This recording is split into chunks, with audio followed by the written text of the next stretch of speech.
Well, we haven't seen this vehicle in a year or so, actually a little more than that. This is my 1973 Galaxie, and it's an awful day here in the Midwest, but it's warm, so it's out after that year and a half time period. I guess I'm at the point where I just don't cycle through these vehicles as much as I really should, and you probably haven't seen this for a while.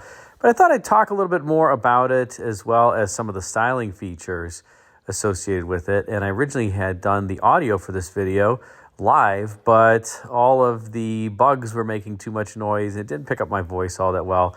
So I'm redoing the audio so you can hear me clearly. Now, 1973 was the third model year of this particular body style that ran from 1971 to 1978.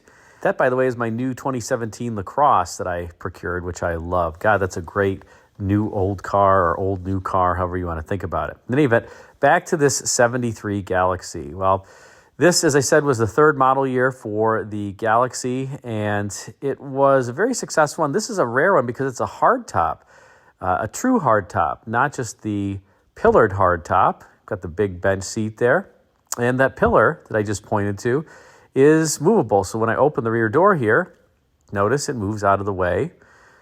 They also had a so-called pillared hardtop that had a pillar in the middle. This is much more rare. There were only about 150, I think, cars that were black and blue like this that were sold. And it's a handsome car with a distinctive hood that this shape, what does that resemble to you if you didn't know that this was a Ford? If you said Pontiac, then you would be correct.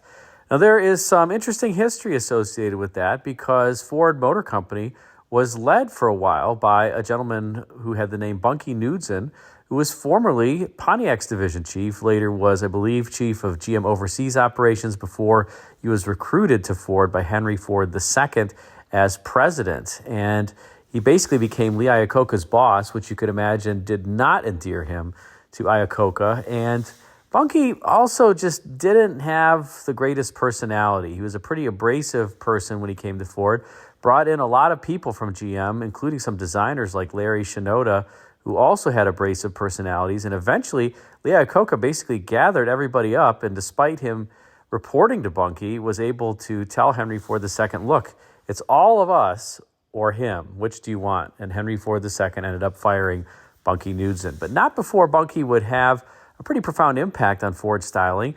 He wanted Fords to look more like Pontiacs, and that's why you have this kind of arrowhead-shaped front end to this 1973 LTD. Now, the so-called arrowhead-like front is blunted a little bit for 73. It was more pronounced in 1971 and 72 on these full-size Fords. Here you have the 5-mile-an-hour impact standard, so you got the big bumper up front that kind of, well, let's just say, makes it more subdued. But even as you take a look here from this particular angle, you'll see that arrowhead-like style to your Ford. So had some GM influence overall on the Ford styling because of who was leading Ford Motor Company at the time. And this so-called Pontiac style would proliferate across other Fords as well, including the 1970 and 71 Thunderbird would have a similar kind of beak to them, again, for the exact same reason. That was actually dictated by Bunkie Knudsen. He told Ford designers to add that here. As I said, you've got this 5-mile-an-hour bumper that's kind of, well, let's say making it less pronounced by this point versus the 1970 and 71 Thunderbird. This grille here is plastic by this point, unfortunately. And it does have an interesting shape. It's wall-to-wall, as you see there, wall-to-wall egg crate, really accentuating the width of the vehicle, and a different texture than the LTD, which you see in the bottom right thumbnail, which has a more fine texture and is actually 3 pieces as opposed to this one being a single piece. Now, I'm not quite sure why Ford decided to put the egg crate texture on this Galaxie, the lower end, and the finely textured grille on the LTD. Egg crate generally connoted luxury, and here you have it on a base vehicle. But it does look good. It looks like a menacing car, I would say, overall. You know, Fords of this era, I would say, are very masculine-styled cars and very architectural in their styling. They're handsome, but take a look at this lower section here. A lot of Ford styling have these sections like this that you could just drag a template across if you were a clay modeler, and so-called drag section. Just you kind of drag that template as I was just doing there, and that's how you would form it.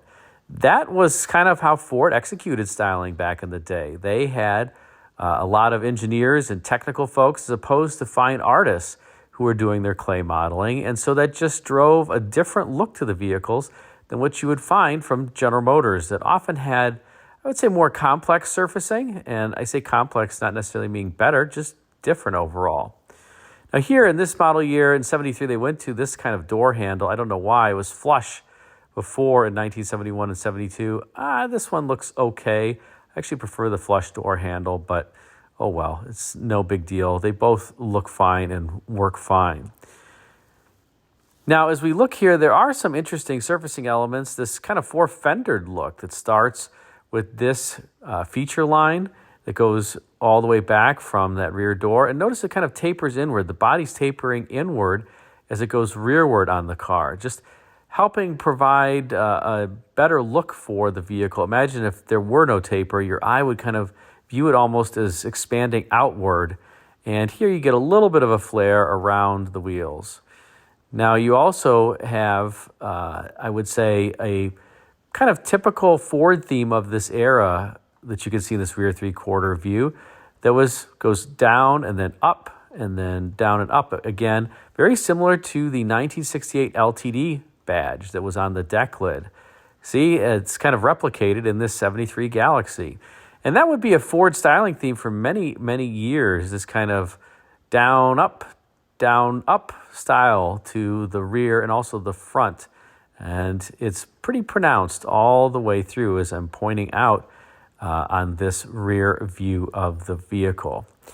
As we start walking to the front, you can also see this crease that runs up the C-pillar and helps separate visually the roof from that portion of the body. I do think it's a relatively handsome C-pillar, and that's where the seam would be for the roof, so it's in a different location than that.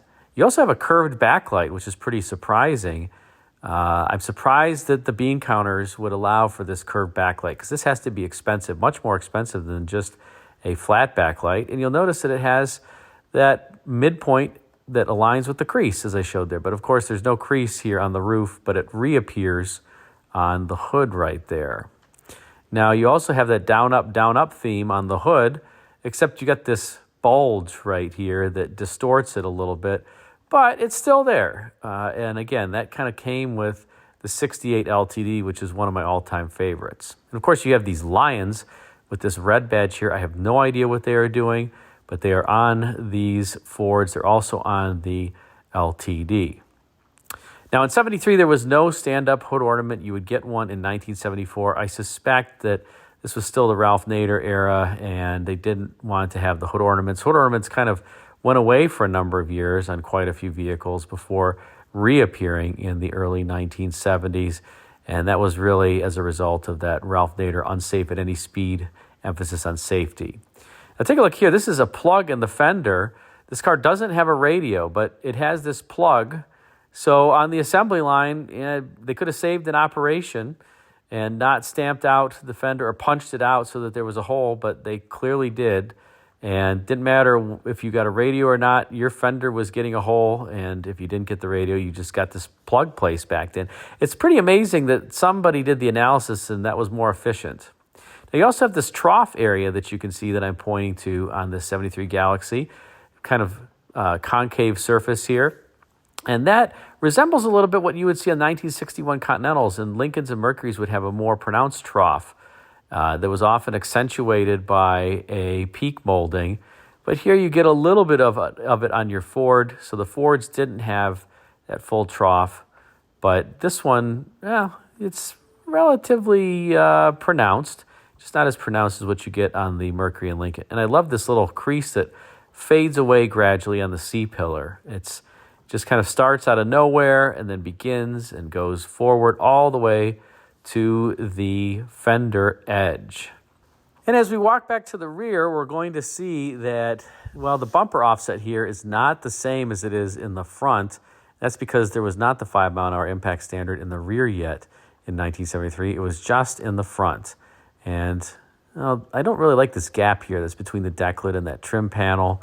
But all the 73 Fords have that, the full-size Fords. If you kind of look at it, here it looks okay, but as you look in side view, you can kind of see that deck lid is proud of the tail lights and the trim. I think it looks a little bit awkward. You want to bring those tail lights out and the deck lid in, and I would think you'd want to make it flush, but for whatever reason, Ford elected not to do that.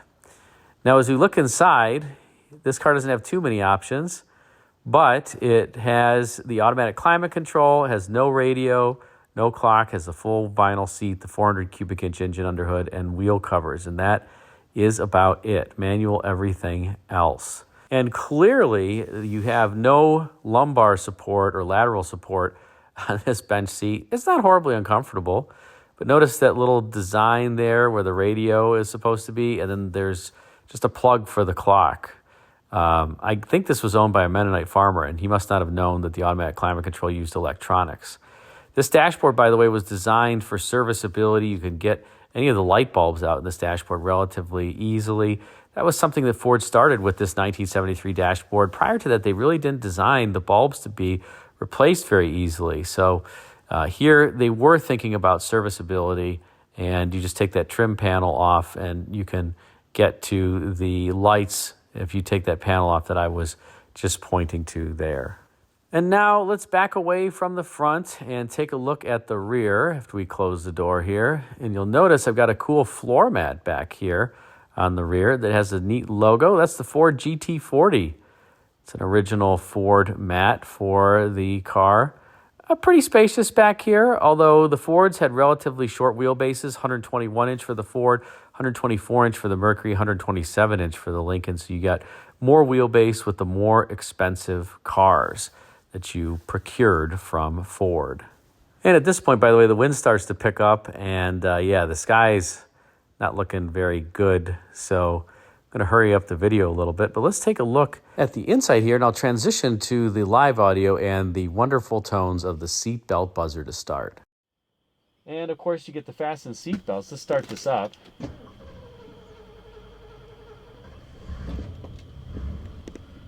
And if I put it in gear, watch this, and I have my driver's seatbelt buckled, but I'll push on the passenger seat. You get the annoying fasten seatbelt light. Oh well. Let's pop the hood for a moment. Oh, another buzzer. Buzzers galore.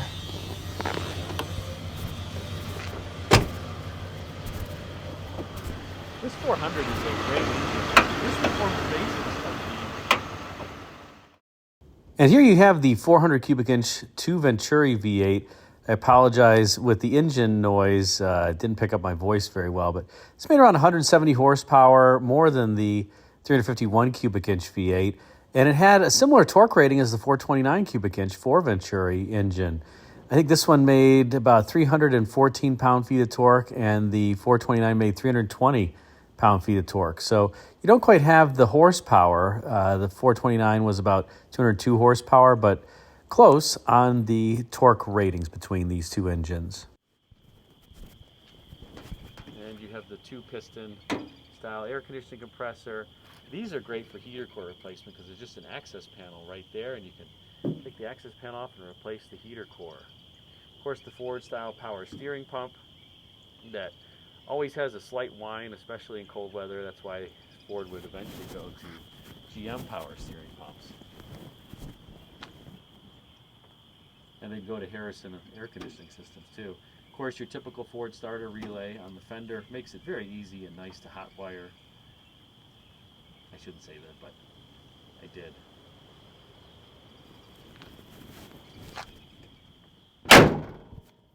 So there you have it, this 73 Galaxie. I think it only has 7,500 miles. And to be exact, we'll take a look here at the odometer.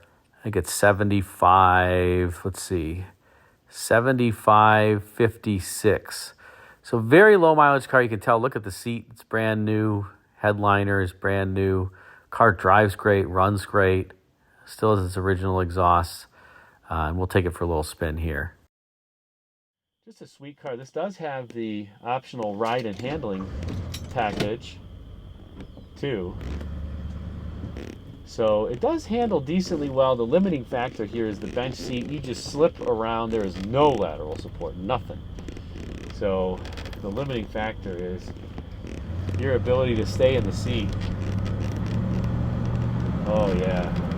And this 400 V8 sounds great.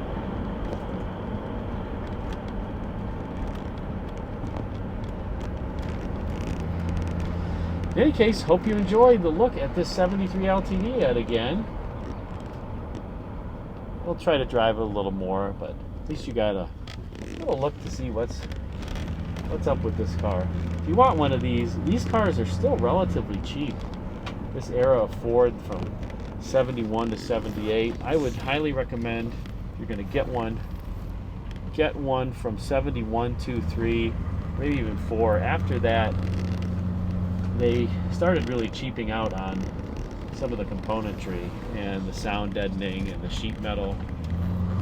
But in this model year, no, it's just a great ride.